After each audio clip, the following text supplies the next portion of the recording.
Sorry about that. Another grandchild trying to get in. So the other great poem by Homer is, of course, the Odyssey. Now, you guys probably know the rough outline of the Trojan War story, which ends, as your introductions have shown you, and I hope you read the whole thing. It's really, really good. But it ends with the death of Hector at the hands of Achilles, as is fated by the gods. And then Achilles does something very bad. He abuses Hector's body. He refuses to turn it back over to the Trojans. And in ancient warfare, it was very standard to fight your battles during the day, to stop fighting at night, to allow your enemy to rest and to clear the dead from the battlefield, and to allow them also to light their funeral pyres and do their rituals to speed the dead onto their afterworld, or onto whatever they had coming to them after death, to honor the dead. And so to violate that kind of law, that rule of decency in war, was seen by Greeks and Trojans alike as a horrible thing to do. And so when Achilles refuses to return Hector's body, and he drags it around behind a chariot, as you guys know, around the city of Troy 3 times, in order to horrify and completely demoralize the Trojans who are on the walls and have seen Hector die. It is Hector's father, Priam, who finally comes to Achilles and begs him to give his son back to him. And this is what changes Achilles' heart. He also is visited by his mother Thetis, the goddess, who tells him that he is fated to live a brief but glorious life and die young. And that his withdrawing from the war, for instance, Thetis comes to him and says, this is untoward and this is not what you're fated to do. So in many respects, the Greek hero himself is one who accepts who he is and then acts accordingly.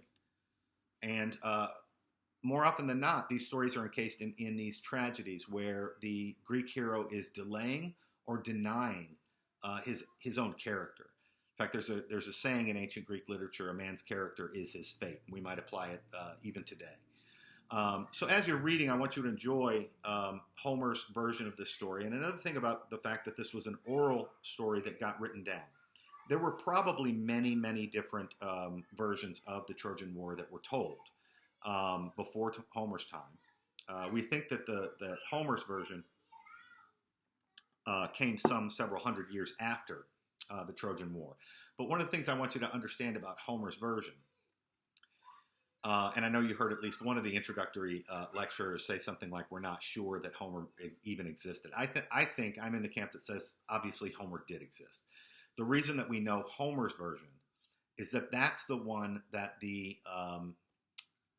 poets always got called to recite. They didn't get asked to do Charlie's version or Lucy's version of the Trojan War. Everybody in succeeding generations always said, give us Homer's, because everybody knew that it was the most excellent version of the story that had ever been told. And so the version that we have, we trusted, is the one that the Greeks themselves preserved as the greatest version of this story that had ever been produced in Greek civilization.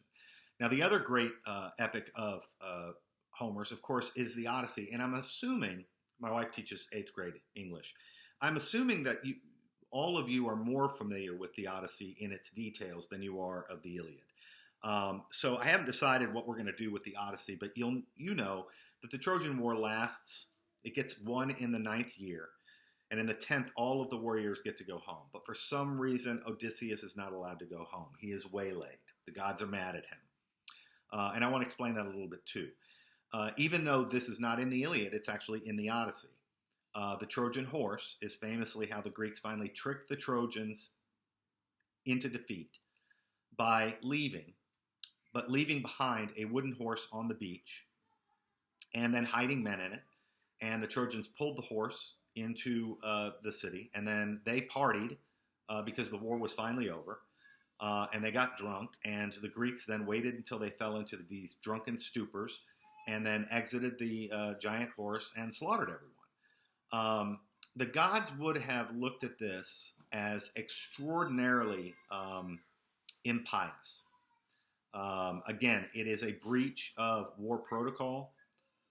It is a breaking of a sort of sacred rule that says that you do not use the gods in the settlement of strife among men.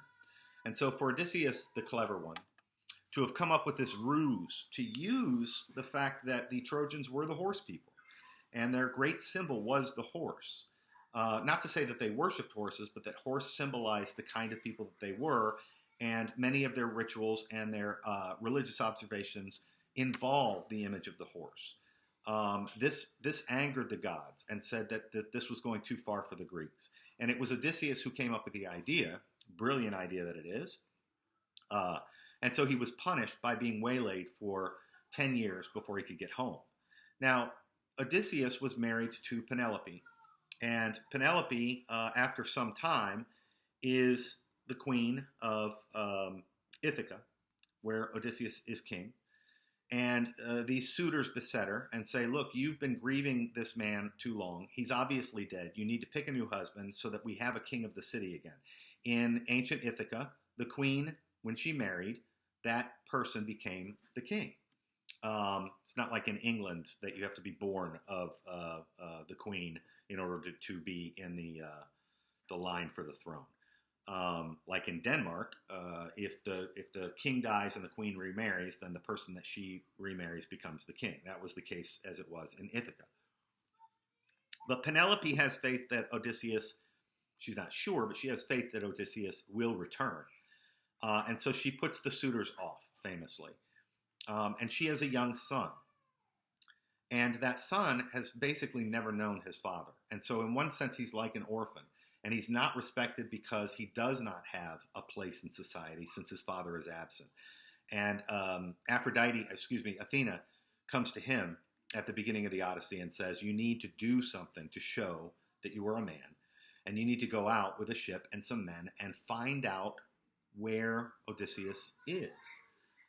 Because, of course, Athena knows that Odysseus is alive. And so Odysseus' son does do that. Odysseus does finally arrive at home, and he disguises himself as a beggar with the help of Athena, once again. And he enters his own home, sees that the suitors are wreaking havoc on his household, eating all of his food, ruining his furniture, basically partying night and day in his own household, while Penelope tries to remain a good hostess to them by not casting them out. And when her son tries to cast them out, he is unable to do so because they don't respect him. And so famously, of course, Odysseus slaughters all of the suitors and cleans his household. And one of the penultimate scenes in that poem is the final reuniting of Odysseus with his wife. So once again, I bring this up because, again, on the one hand, the Iliad is a poem about the wrath and the pride of Achilles and how it leads to such destruction. So it's not a pro-war poem, it's an anti-war poem. But again, behind the whole conflict is this violation of the marriage. And then you notice that Odysseus, of all of the Greeks, is not allowed to come home by the gods. He's sent on this long wandering journey. And it's almost as if what Homer and Greek society is saying is that the gods loved Odysseus so much that they needed him to learn something before they would allow him to come home. And I think what they needed him to learn was that he had the order of things out of order. He thought of himself first as a king, then maybe as a husband, and then maybe as a father. When he went to the Trojan War, what did he do? He abandoned his wife. He abandoned his